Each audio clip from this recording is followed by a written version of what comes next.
Sa Swedish yan na. Hard yan na. Sa Swedish. Okay mo.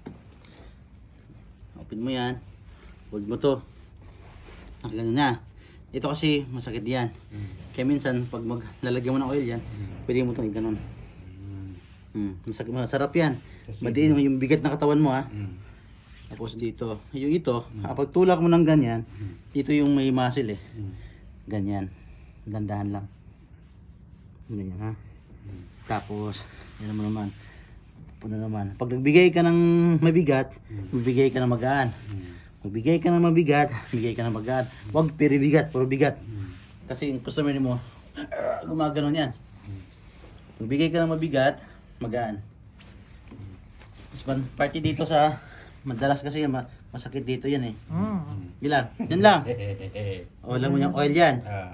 Kasi madalas umuupo sila.